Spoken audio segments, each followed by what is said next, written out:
आज का कंपैरिजन दो गॉड्स के बीच होने वाला है। Thor the God of thunder जो कि मिडगार्ड यानी अर्थ को प्रोटेक्ट करने के लिए कुछ भी कर सकता है, और Kratos the God of war जिसने कि अपनी गेम यूनिवर्स के गॉड्स को ही मार डाला था। बट क्या होगा जब हम इन दोनों गॉड्स का कंपैरिजन आपस में करेंगे? कौन ज्यादा स्ट्रॉन्ग है, किसके वेपन्स में है ज्यादा दम और किसके अटैक्स ज्यादा पावरफुल है, यही जानेंगे हम इस वीडियो में। और लास्ट में हम एक डेफिनेट विनर को डिक्लेयर करेंगे। मे बी ये वीडियो थोड़ी सी लंबी हो, but I fully assure you इस टॉपिक पे आपको इतना डिटेल्ड और सेटिस्फाइड वीडियो कहीं नहीं मिलेगा। सो मेक श्योर ये वीडियो एंड तक देखना नहीं भूलना। सबसे पहले मैं कुछ ग्राउंड रूल्स क्लियर कर दूं इस वीडियो के रिलेटेड कि क्रेटोस का वर्जन होगा God of war games including God of war 4 वाला, और थॉर के हम दो वर्जन्स को लेंगे, पहले मार्वल कॉमिक्स वाला थॉर और दूसरा MCU वर्जन वाला। और इन दोनों वर्जन्स का कंपैरिजन हम क्रेटोस के साथ अलग अलग करेंगे। सबसे पहले हम ब्रीफली इन दोनों कैरेक्टर्स की पावर लेवल्स और स्ट्रॉन्गेस्ट फीट्स को डिस्कस करेंगे, ताकि आपको एक आइडिया मिल जाए कि ये कैरेक्टर्स क्या क्या कर सकते हैं और इनकी पावर लिमिट क्या है। अब कुछ लोगों के दिमाग में बहुत सारे कंफ्यूजन है इस वर्सेस बैटल के रिलेटेड, सो आप लोग इत्मीनान से बैठो, क्योंकि इस वीडियो को देखने के बाद आपके सारे कंफ्यूजन क्लियर हो जाएंगे। पहले बात करें कॉमिक वर्जन थॉर की, तो थॉर एस्गार्डियन पैंथियन का गॉड ऑफ थंडर है, जो कि स्काई फादर ओडिन और एल्डर गॉडेस या अर्थ गॉडेस गिया का बेटा है। अपनी एस्गार्डियन फिजियोलॉजी की वजह से थॉर के पास प्लैनेट्स को लिफ्ट करने वाली सुपर स्ट्रेंथ है, प्लैनेट शैटरिंग ब्लास्ट्स और पंचेस को विथस्टैंड करने वाली सुपर ड्यूरेबिलिटी है। थॉर अपने वेपन्स मियोलनिर और स्टॉर्म ब्रेकर से पावरफुल लाइटनिंग ब्लास्ट भी समन कर सकता है, जिससे कि उसने मल्टीवर्सल गॉड्स फॉर एग्जांपल अमात्सु मिकाबुशी तक को हर्ट किया था। एक गॉड होने की वजह से थॉर के पास एक्सटेंडेड लाइफ स्पैन, रिजनरेशन और सुपर ह्यूमन सेंसेस भी है। थॉर अपने फेलो एस्गार्डियन से बहुत ही ज्यादा स्ट्रॉन्ग, ड्यूरेबल और फास्ट है। थॉर स्पीड ऑफ लाइट से फ्लाई कर सकता है, और मियोलनिर की वजह से उसके पास बहुत सारी ऑसम पावर्स आ जाती है। जैसे मियोलनिर की वजह से थॉर डायमेंशंस के थ्रू पोर्टल्स ओपन कर सकता है, टाइम ट्रेवल कर सकता है, मरे हुओं को फिर से जिंदा कर सकता है, टॉर्नेडोज क्रिएट कर सकता है, एनर्जी को मैनिपुलेट कर सकता है, अपनी अपीयरेंस चेंज करना, और मियोलनिर थॉर को अपनी पावर्स कंट्रोल रखने में हेल्प करती है। इसके अलावा थॉर एक स्किल्ड वॉरियर भी है और एस्गार्डियन फाइटिंग टेक्निक्स और टैक्टिक्स भी जानता है। अब कुछ लोग कंफ्यूज हो गए होंगे कि मियोलनिर के पास ये पावर्स कहां से आ गई, तो ये कॉमिक वर्जन मियोलनिर की पावर्स है, न कि MCU वर्जन की। थॉर के पास इसके अलावा मैजिकल बेल्ट भी है, जिससे उसकी स्ट्रेंथ डबल हो जाती है, और थॉर के पास वॉरियर मैडनेस जैसी पावर भी है, जिसमें थॉर अपना मेंटल कंट्रोल खो के बहुत ही ज्यादा यानी एक्सपोनेंशियली बहुत ही ज्यादा पावरफुल हो जाता है। थॉर का सबसे पावरफुल अटैक है गॉड ब्लास्ट, जिससे कि उसने गैलेक्टस और यहाँ तक कि सेलेस्टियल लेवल बीइंग्स तक का सामना किया था। ये तो हो गई थॉर की पावर्स, बट इनकी लिमिट क्या है? एक्चुअली थॉर की पावर्स की लिमिट हमें अभी तक कॉमिक्स में नहीं देखने को मिली। बट कुछ फीट से आपको उसके पावर लिमिट का अंदाजा लग जाएगा। बात करें थॉर की सुपर स्ट्रेंथ की, तो थॉर ने 20 प्लैनेट के वेट तक को लिफ्ट किया है। इसके अलावा उसने ऐसे बीइंग्स को स्ट्रेंथ में ओवर पावर किया है जो कि बड़ी आसानी से अर्थ को लिफ्ट कर सकते थे, like the forgotten one. Gore के साथ फाइट में मियोलनिर की शॉक वेव से नियर बाय प्लैनेट्स डिस्ट्रॉय हो गए थे। थॉर ने हमारी मून के जितने बड़े प्लैनेट को मियोलनिर के एक सिंगल हिट से डिस्ट्रॉय भी कर दिया था। बात करें ड्यूरेबिलिटी की, तो थॉर ने हरक्यूलिस, डेड सीड सेंट्री, सर्टा, मैंगॉक और थैनोस के पंचेस को सर्वाइव किया है, जो कि प्लैनेट्स को डिस्ट्रॉय करने वाला पोटेंशियल रखते हैं। और थॉर ने कुछ इंस्टेंसेस पे मैटर मैनिपुलेशन, टाइम मैनिपुलेशन और यहाँ तक कि मेफिस्टो के सोल मैनिपुलेशन तक को रेस्ट किया है। और मेफिस्टो खुद एक स्काई फादर पावर लेवल वाला बीइंग है। मियोलनिर से थॉर स्पीड ऑफ लाइट से भी ट्रेवल कर सकता है, और मियोलनिर से वो डिफरेंट एनर्जीज को एब्सॉर्ब भी कर सकता है, और मियोलनिर की इलेक्ट्रिसिटी से थॉर इंस्टेंटेनियसली हील भी हो जाता है। इसके अलावा थॉर के पास मिलियंस ऑफ इयर्स का कॉम्बैट एक्सपीरियंस भी है, और मियोलनिर थॉर के अपोनेंट्स के मैजिकल पावर्स तक को काउंटर कर सकती है। जैसे मियोलनिर की हेल्प से थॉर ने डिफरेंट मैजिकल स्पेल्स को ब्रेक किया है, और जगरनॉट के मैजिकल पावर्स तक को यूजलेस बना दिया था। अब इतने डिस्कशन से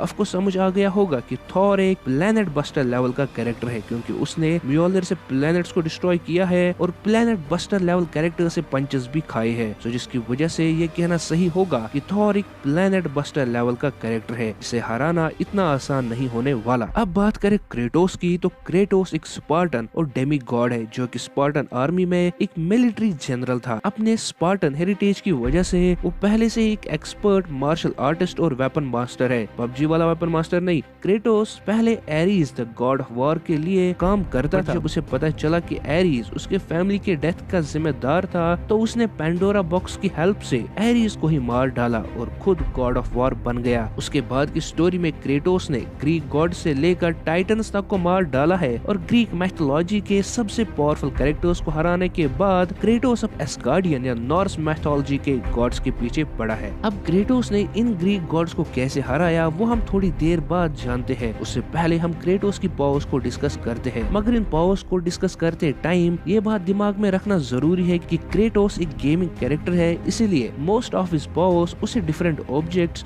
और वेपन्स की वजह से मिलती है। क्रेटोस के पास एक डेमीगॉड होने की वजह से इनक्रेडिबल सुपर स्ट्रेंथ है, जिससे उसने हरक्यूलिस तक को मार दिया था, जो कि गॉड ऑफ स्ट्रेंथ है। बट ये गॉड ऑफ वॉर वाला हरक्यूलिस कितना स्ट्रॉन्ग था? क्या ये मार्वल या डीसी कॉमिक्स वाले हरक्यूलिस के जितना स्ट्रॉन्ग था? तो इसका आंसर है नहीं। गॉड ऑफ वॉर गेम में हरक्यूलिस की सबसे बड़ी फीट थी कि उसने एक टाइटन को हराया था, और टाइटन्स एक मोटेन जितने बड़े होते हैं, सो एट मोस्ट वो एक कॉन्टिनेंटल बस्टर लेवल बीइंग है। उसके अलावा क्रेटोस ने अपनी सुपर स्ट्रेंथ के बिना पे वर्ल्ड ब्रिज को पुश किया था, जिसका वेट अराउंड 1.1 मिलियन टन है। और एटलस द टाइटन ने भी क्रेटोस की स्ट्रेंथ की तारीफ की थी जब उसने वर्ल्ड पिलर के हाफ वेट को लिफ्ट किया था। और जब गॉड ऑफ वॉर के गेम के क्रिएटर से पूछा गया कि क्रेटोस कितना स्ट्रॉन्ग है गॉड ऑफ वॉर गेम में, तो उन्होंने कहा कि वो क्रेटोस की रियल स्ट्रेंथ को गॉड ऑफ वॉर गेम में नहीं दिखा सकते। बट जब उनसे कहा गया कि आपको क्या लगता है कि क्रेटोस की स्ट्रेंथ की क्या लिमिट होगी, तो उन्होंने उसका आंसर दिया था कि क्रेटोस पूरे वर्ल्ड को लिफ्ट कर सकता है। इसका मतलब गॉड ऑफ वॉर 4 में जो हमें मिडगार्ड दिखाया गया था या जो हमें अर्थ दिखाई गई थी, क्रेटोस उसको लिफ्ट कर सकता है, और ये अकॉर्डिंग टू राइटर्स उसकी लिमिट है। बट मे बी वो इससे ज्यादा स्ट्रॉन्ग भी हो। अब जब मैंने गॉड ऑफ वॉर 4 का मैप देखा, जो कि आपको दिख रहा होगा, तो मेरे according God of war 4 game में दिखाया गया मिडगार्ड हमारे नॉर्मल लाइफ के एक कॉन्टिनेंट, चले हम लेते हैं कुछ कॉन्टिनेंट्स के बराबर है। सो क्रेटोस की strength according to his own writers एक कॉन्टिनेंटल या may be multi continental strength level की है। दूसरा बात करें क्रेटोस की ड्यूरेबिलिटी की, तो क्रेटोस की ड्यूरेबिलिटी बहुत ही ज्यादा इंप्रेसिव है। उसने बाल्डर, हरक्यूलिस और यहाँ तक कि ज़्यूस जैसे पावरफुल बीइंग्स के पंचेस को विथस्टैंड किया था, और उसकी सबसे इंप्रेसिव ड्यूरेबिलिटी फीट है जब उसने क्रोनोस, जो कि सबसे पावरफुल टाइटन है, के हाथों के नीचे खुद को क्रश होने से रोके रखा था।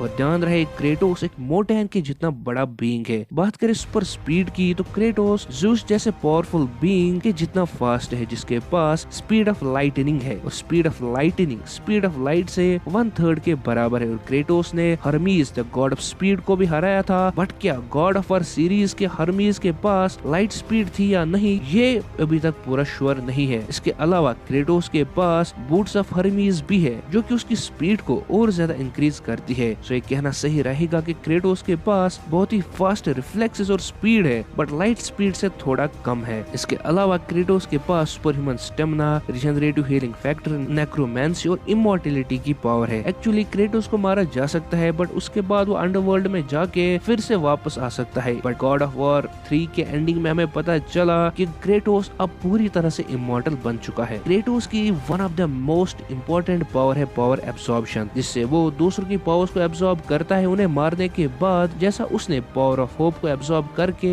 ओलंपियन गॉड्स को मार डाला था, क्रेटोस के पास wide range of powerful weapons भी है, जिसकी वजह से उसके पास डिफरेंट पावर्स भी आ जाती है। जैसे एम्यूलेट ऑफ ओरोबस से क्रेटोस टाइम को मैनिपुलेट कर सकता है, लूम चैम्बर थ्रेड से टाइम ट्रेवल कर सकता है, पाइथनस बेली से लाइटनिंग ऑफ ज़्यूस को मैनिपुलेट कर सकता है। क्रेटोस के पास 2 टाइप्स ऑफ लाइटनिंग पावर्स है, जो कि उसे ज़्यूसस फ्यूरी जिससे वो थंडर बोल्ट्स प्रोड्यूस कर सकता है, और पोसाइडन्स रेज जिससे वो सर्कल ऑफ लाइटनिंग प्रोड्यूस कर सकता है। सोल ऑफ हेडीज या क्लॉ ऑफ हेडीज से क्रेटोस दूसरों का सोल भी मैनिपुलेट करता है, और ये वेपन उसे मिला था जब उसने Hades the God of underworld को मार डाला था। विंग्स ऑफ एगेरिस से क्रेटोस फ्लाई भी कर सकता है। क्रेटोस के सबसे पावरफुल वेपन्स में आते हैं blade of chaos, blade of Olympus, जिससे उसने ज़्यूस तक को मार डाला था। और गॉड ऑफ वॉर 4 में उसे लेवाइथियन एक्स मिली, जिसके पास किसी भी बीइंग को जमाने वाली पावर है। इसके अलावा क्रेटोस के पास गार्डियन शील्ड भी है, जो कि किसी भी अटैक को काउंटर करने में उसकी हेल्प करता है। क्रेटोस की बर्ज़र्कर रेज यानी स्पार्टन रेज में उसकी स्ट्रेंथ एक्सपोनेंशियली बढ़ जाती है, मगर इसका ड्रॉबैक ये है कि क्रेटोस अपनी स्पार्टन रेज में सिर्फ और सिर्फ अपनी स्ट्रेंथ का यूज करता है और वो स्पार्टन रेज में अपने वेपन्स को यूज नहीं कर पाता, बट उसकी स्ट्रेंथ एक्सपोनेंशियल इंक्रीज हो जाती है और जो भी उसके सामने होगा उसकी तो मानो लग गई। इतने सारे डिस्कशन के बाद हम करते हैं क्रेटोस की सबसे पावरफुल फीट की बात, और वो फीट है the Olympian god of gods Zeus को मार डालना। और ये बात बहुत सारे फैंस गलत वे में इंटरप्रेट करते हैं, लाइक वो कहते हैं कि अगर क्रेटोस ने ज़्यूस को हराया था तो थॉर को भी हरा सकता है, बट पहले गॉड ऑफ वॉर की ज़्यूस की पावर लेवल भी देख लो कि वो रियलिटी में कितना स्ट्रॉन्ग है। गॉड ऑफ वॉर ज़्यूस की सबसे बड़ी फीट है कि उसने Kronos the leader of Titans को हराया था। और जब मैंने क्रोनोस की हिस्ट्री और फीट्स पे रिसर्च की God of war game series में, तो क्रोनोस एक multi continental buster level being है, जो कि God of war version of Zeus को सिर्फ एक मल्टी कॉन्टिनेंटल लेवल बीइंग बनाता है। और क्रेटोस ने ज़्यूस को सिर्फ और सिर्फ ब्लेड ऑफ ओलंपस और पावर ऑफ होप से मार डाला था। और उसके अलावा अगर क्रेटोस के पास उस टाइम ये पावर्स नहीं होती तो मे बी ये फाइट स्टैंड स्टिल या ड्रा हो जाती, जिससे क्रेटोस एट मोस्ट एक मल्टी कॉन्टिनेंटल लेवल बीइंग है। और इस बात को प्रूव करती है गॉड ऑफ वॉर गेम्स के मैप्स, जिन्हें जब मैंने अच्छे से स्टडी किया तो वो बस रियल लाइफ वाले कॉन्टिनेंट या कॉन्टिनेंट्स के जितने बड़े हैं। अब कुछ लोग कहते हैं कि क्रेटोस प्लेनेट डिस्ट्रॉय कर सकता है, इसकी कोई भी बेसिस नहीं है, बट हाँ मे बी उसके पास इतना पोटेंशियल होगा। मैं ये डिनाई नहीं करता कि क्रेटोस का पोटेंशियल इतना ज्यादा हो सकता है कि वो प्लेनेट्स को डिस्ट्रॉय कर सकता है, but God of war series में हमें अभी तक ऐसा कुछ नहीं देखने को मिला है जहाँ पर क्रेटोस ने प्लेनेट्स को डिस्ट्रॉय किया है। और जो मुझे अभी तक गेम्स में दिखा है मैं उसी की बेसिस पे वर्सेस बैटल कराऊंगा, न कि मैं अपने ही फीट्स और अपनी पावर्स क्रेटोस या थॉर को दूंगा। तो चले अब करते हैं दोनों कैरेक्टर्स का कंपैरिजन। बट इतने डिस्कशन से आपको पता लग ही गया होगा कि ये थॉर ऑफ मार्वल कॉमिक्स और Kratos of God of war series का कंपैरिजन बनता ही नहीं। थॉर एक प्लेनेट बस्टर लेवल कैरेक्टर है और Kratos even at his most powerful form, जो कि है Kratos with power of hope के साथ भी सिर्फ एक multi continental buster level character है। सो इस फाइट का विनर मेरे अकॉर्डिंग थॉर होगा। बट ये फाइट यही खत्म नहीं होती। क्रेटोस के पास इतने सारे वेपन्स है, उनका क्या? अगर क्रेटोस को उसके सारे वेपन्स दिए जाए तो क्या वो थॉर को हरा सकता है या नहीं? Like blade of Olympus gods को मार सकता है, लेवाइथन एक्स से आइस अटैक्स कर सकता है, लूम चैम्बर थ्रेड से वो टाइम ट्रेवल कर सकता है, क्लाफ हेडी से सोल को मैनिपुलेट कर सकता है, और क्रेटोस के पास स्पार्टन रेज जैसी पावर्स भी है। बट क्या ये सारी पावर्स थॉर पे काम करेंगी या नहीं? तो इसका आंसर है नहीं। क्यों? क्योंकि ये वेपन्स गॉड ऑफ वॉर के गॉड्स पे तो इफेक्ट कर गई, but Thor God of war के सारे गॉड से ज्यादा पावरफुल है। और ये हमें पता चलता है जब हम गॉड ऑफ वॉर के गॉड्स की फीट्स और थॉर के मार्वल कॉमिक्स वाले फीट्स को कंपेयर करते हैं, तो डेफिनेटली हमें पता चलता है कि थॉर गॉड ऑफ वॉर के गॉड से ज्यादा पावरफुल है। सो मे बी जो वेपन्स गॉड ऑफ वॉर वाले गॉड्स पे इफेक्ट करते हैं, उन पे काम करते हैं, वो थॉर पे काम ना करे, क्योंकि थॉर उनसे बहुत ही ज्यादा पावरफुल है। और दूसरा रीजन ये है कि जो पावर्स क्रेटोस को डिफरेंट वेपन से मिलती है, थॉर के पास उनमें से बहुत सारी पावर्स पहले से ही प्रेजेंट है। लाइक क्रेटोस को ज़्यूसिस रेज या ब्लेड ऑफ ओलंपस चाहिए लाइटनिंग प्रोड्यूस करने के लिए, और थॉर खुद गॉड ऑफ थंडर है। क्रेटोस के पास स्पार्टन रेज है, तो वही थॉर के पास वॉरियर मैडनेस है और उसका मैजिकल बेल्ट भी है। थॉर म्योलनिर से टाइम ट्रेवल कर सकता है, सो क्रेटोस की लूम चैम्बर से टाइम ट्रेवल करना भी यहाँ पर उसको फायदा नहीं देने वाला। थॉर के सोल को मेफिस्टो तक मैनिपुलेट नहीं कर पाया था, तो क्लाफ हेडीज भी काम नहीं करने वाला, बिकॉज मेफिस्टो हेडीज से बहुत ही ज्यादा पावरफुल है। इसके अलावा भी मैं डिस्कशन बहुत ही ज्यादा खींच सकता हूँ, बट आई होप आपको एक आइडिया मिल गया होगा कि मेरे कहने का मतलब क्या है। सो इन द एंड मेरे अकॉर्डिंग क्रेटोस